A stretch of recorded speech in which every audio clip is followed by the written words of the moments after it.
सुप्रभात बच्चों। कक्षा 5वीं, विषय हिंदी, उपविषय पाठ 3, शूलपाणी। पुस्तक का नाम नई गुलमोहर हिंदी पाठ्य पुस्तक। व्याख्यान 1। बच्चों, व्याख्यान 1 में हम पाठ 3 को पढ़ेंगे तथा समझेंगे।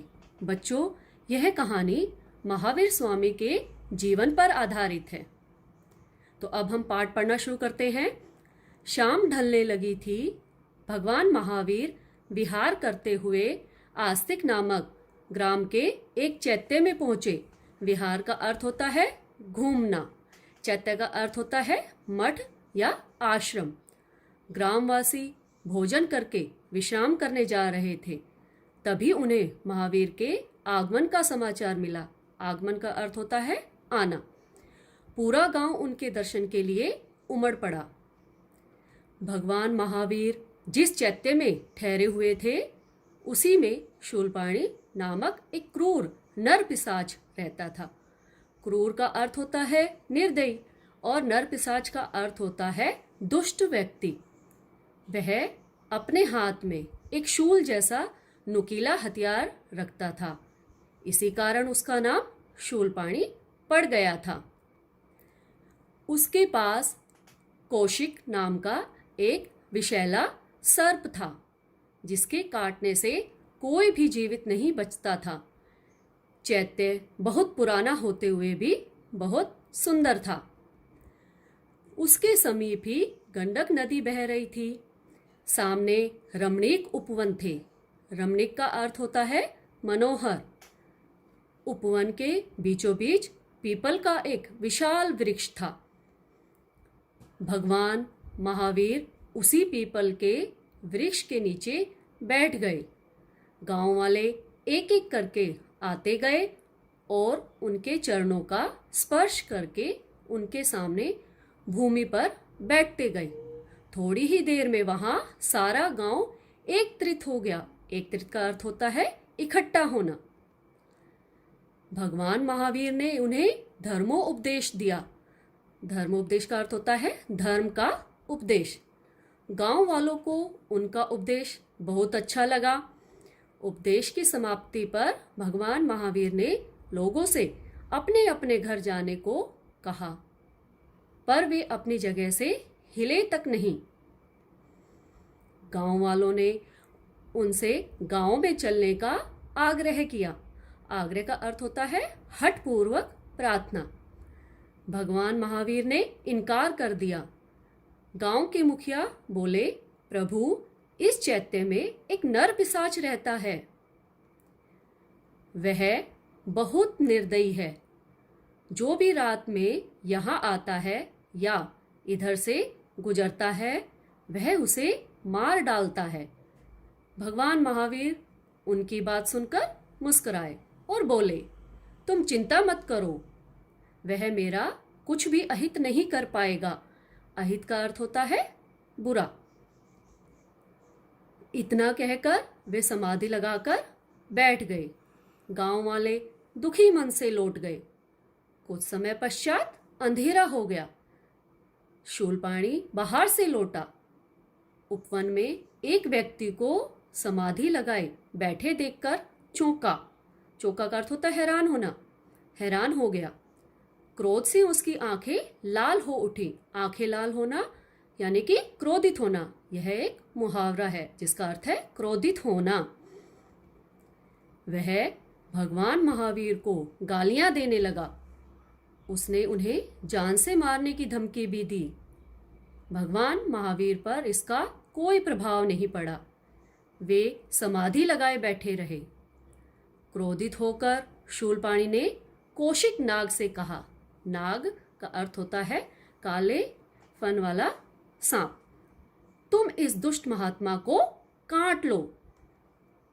कौशिक फुफकारता हुआ भगवान महावीर की ओर बढ़ा। तभी भगवान महावीर ने शांत भाव से कहा, कौशिक, जरा सोचो, तुम क्या करने जा रहे हो? ऐसा करने से तुम्हें क्या लाभ होगा? भगवान महावीर की अमृतमयी वाणी सुनकर सर्प सम्मोहित हो गया। सम्मोहित का अर्थ होता है बच्चों वश में होना, किसी के वश में हो जाना। वह जहां का तहां रुक गया। शूलपाणी और अधिक क्रोधित हो उठा। वह चिल्लाया, कौशिक, तुम इस दुष्ट महात्मा के कहने में क्यों आ रहे हो? क्या इसी दिन के लिए मैंने तुम्हें पाला पोसा है? मैं नहीं जानता था कि तुम इतने धूर्त निकलोगे। धूर्त का अर्थ होता है कपटी, धोखेबाज। मैं स्वयं इसका वध कर देता हूं। शूलपाणी ने अपना शूल उठाया। जैसे ही उसने भगवान महावीर पर आक्रमण करना चाहा, आक्रमण का अर्थ होता है हमला, उनको मारना चाहा, कौशिक नाग ने उसे ही डस लिया। शूलपाणी धड़ाम से भूमि पर गिर पड़ा और तड़पने लगा। उसे तड़पता देख भगवान महावीर को बहुत दुख हुआ। उन्होंने कहा, शूलपाणी, घबराओ मत, मैं अभी जड़ी बूटी लाकर तुम्हारा उपचार करता हूं। उपचार का अर्थ होता है इलाज। भगवान महावीर जंगल की ओर निकल गए। अंधेरा होने के कारण उन्हें बहुत परेशानी हो रही थी, फिर भी उन्होंने जड़ी बूटी खोज ली। जब वे गांव लौटे तो गांव के बहुत से लोगों को वहां पाया। भगवान महावीर ने जड़ी बूटी घिसकर शूलपाणी का उपचार करना आरंभ किया तो गांव के मुखिया ने कहा, भगवान, इसे न बचाएं, यह हत्यारा और पापी है। यह निर्दोष लोगों को सताता है, अतः इसे मर जाने दें। महावीर स्वामी ने कहा, तुम्हारा कथन ठीक है, पर इस समय शूलपाणी कष्ट में है। हमें कष्ट में पड़े जीव की मदद करनी चाहिए। शूलपाणी का स्वभाव है दूसरों को कष्ट देना और मेरा स्वभाव है दूसरों की मदद करना। लोग चुप हो गए। कुछ ही देर में शूलपाणी स्वस्थ हो गया। वह उठकर भगवान के चरणों में गिर पड़ा और बोला, प्रभु, मुझ अज्ञानी को क्षमा कर दे। मैं बहुत बड़ा पापी हूं। मैं जानता हूं कि मेरे अपराध क्षमा करने योग्य नहीं हैं। अब मैं आपकी शरण में आया हूं। अब जो चाहे सजा दे। भगवान महावीर ने उसे उठाते हुए कहा, उठो वत्स, सच्चे मन से किया गया प्रायश्चित ही सबसे बड़ी सजा है। प्रायश्चित का अर्थ होता है पछतावा, पश्चाताप। मुझे अपना शिष्य बनाकर दीक्षा दे। दीक्षा का अर्थ होता है पवित्र मंत्रों उपदेश, यानी कि मंत्रों का उपदेश देना। मैं प्रण करता हूं कि अब मैं किसी को नहीं सताऊंगा, शूलपाणी ने कहा। भगवान महावीर ने उसके सिर पर हाथ फेरते हुए कहा, वत्स, वत्स का अर्थ होता है पुत्र, आज से तुम मेरे शिष्य हुए। भगवान तुम्हारा कल्याण करेंगे। मानवता की सेवा करना ही सबसे बड़ा धर्म है। यही तुम्हारे लिए दीक्षा है। महावीर स्वामी से दीक्षा पाने के उपरांत शूलपाणी का जीवन दर्शन ही बदल गया। अब वह परोपकार में जीवन व्यतीत करने लगा।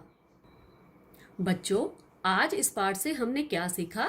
हमने सीखा दूसरों की सेवा, करुणा, अहिंसा तथा दया आदि मानवीय मूल्यों को अंगीकृत करना, मतलब ग्रहण करना।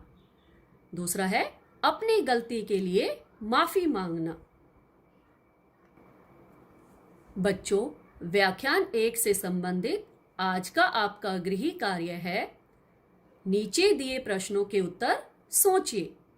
प्रश्न क, शाम के समय भगवान महावीर किस गांव में पहुंचे? प्रश्न ख, भगवान महावीर ने किसे धर्मोपदेश दिया? प्रश्न ग, विषैले सर्प का क्या नाम था? आशा करती हूँ आपको यह पाठ समझ में आ गया होगा और उसी के आधार पर आप इन प्रश्नों के उत्तर भी सोच सकते हैं। धन्यवाद।